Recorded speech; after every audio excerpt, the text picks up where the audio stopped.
Le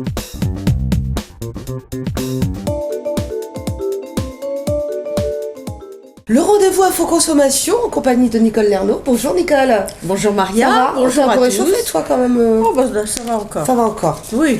Alors, ravi de te retrouver. Alors, comme d'habitude, on va essayer de vous donner des informations sur comment éviter les arnaques, comment éviter les pièges. Et aujourd'hui, alors, on le voit tous les jours, on en entend tous les jours, c'est, notamment, il y a des périodes aussi, hein, oui. C'est le piratage des cartes bancaires qui sont en hausse. Et ça, c'est depuis quelques années, malheureusement. De plus en plus. Puis en tout, hein, c'est très doué, c'est très...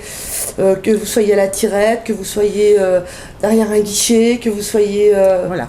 Ça va très très vite. Ça va vite. On n'a pas le temps de s'en apercevoir. Non, ça va très très vite. Alors, Nicole, le piratage des cartes bancaires, donc on le disait, est en hausse. Alors, comment peut-on se prémunir de ça ? Eh ben, déjà, si vous avez déjà été piraté par votre carte bancaire sur le net pour effectuer un achat, ou encore directement au distributeur, ça peut être aux quatre coins du monde. Voilà. Vous êtes en vacances, vous êtes en voyage, en week-end, voilà. On peut vous soutirer plusieurs centaines d'euros, c'est-à-dire que même si vous êtes encore en possession de votre carte. Vous n'avez pas mis les pieds là où on vous a prélevé de l'argent.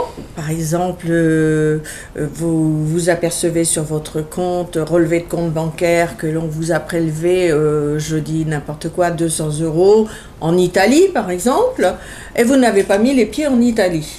Donc c'est là qu'il faut déjà commencer à réagir. Il faut aller voir tout de suite votre banquier, de manière à ce qu'il puisse faire bloquer ces prélèvements. D'accord. Donc ça veut dire que là, tu as ta carte avec toi quand même. Voilà, sauf vous avez votre carte, sauf vous voulez pas faire... Tu es censé être à l'étranger, alors donc tu t'es fait pirater. Voilà, donc ça peut être, le piratage peut venir d'un achat sur internet, même à la billetterie. Hein, lorsque vous allez chercher de l'argent à la billetterie, toujours se méfier s'il n'y a pas quelqu'un qui est un peu trop près derrière vous, si le cache de la billetterie, vous ne voyez pas quelque chose d'anormal par rapport à vos habitudes. Il faut faire très attention de tout ce côté-là. Alors, on va essayer, enfin c'est surtout Nicole qui va essayer de vous donner quelques chiffres parce que c'est quand même impressionnant. Hein.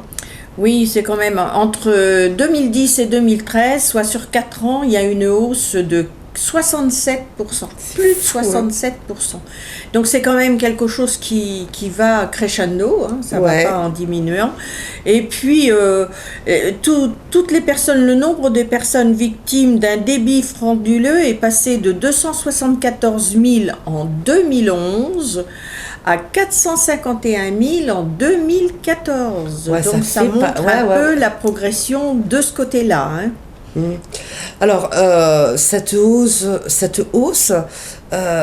n'empêche que quand vous cumulez les 451 000 piratage qu'il y a eu, entre guillemets, ça représente des sous quand même. Bah, ça représente énormément de sous parce qu'en 2014, en cumulé, ça fait tout de même plus de 500 millions d'euros, soit un quart du montant de baisse d'impôts promis par le président. Les victimes d'un débit unique sont les plus nombreuses, mais il y a aussi les victimes à débit multiple, hein, c'est-à-dire les gens qui ont plusieurs cartes. Ou oui, automatiquement.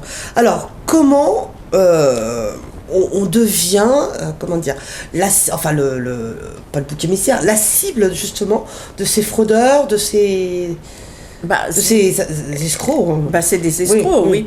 Soit en utilisant une carte qu'on vous a volée, ou que vous avez perdue, ou une copie de la contrefaçon possible en copiant la piste magnétique pour retirer de l'argent dans les pays où la puce n'est pas obligatoire et dans les ventes à distance, donc sur le net. Alors, il faut quand même trouver une solution pour lutter justement contre ces fraudes, ces utilisations frauduleuses. Oui, ça c'est sûr que c'est pas évident, donc il faut toujours être prudent avec sa carte de crédit, hein, sa carte bancaire. Pour les paiements en direct, ne pas perdre des yeux sa carte. Dans un restaurant où l'on doit vous amener l'appareil à paiement et le serveur ne doit pas disparaître avec votre carte, faites-y attention aussi. Soit en cas de refus de paiement ou d'autres anomalies, conservez les tickets marqués abandon. Parce que quelquefois, on fait une erreur de... Oui, ça arrive. Voilà. Et on vous donne un ticket abandon. Donc ça, conservez-le aussi. Alors sur le net, ne rien faire si le site n'est pas sécurisé. Ça, ouais. C'est toujours ce petit cadenas qui indique si le site est sécurisé ou non. Ou alors, vous préférez les paiements de type PayPal ou de type 3D, Secure, qui vous demande de confirmer votre achat par SMS sur votre portable. Et puis surtout, évitez de donner le pictogramme. C'est-à-dire, le pictogramme, c'est les 3 derniers chiffres que vous avez au dos de votre carte. Mais ça, on le demande à chaque fois. On vous le demande à chaque fois, mais normalement... Donc, ces 3 derniers chiffres au dos de sa carte. Ouais.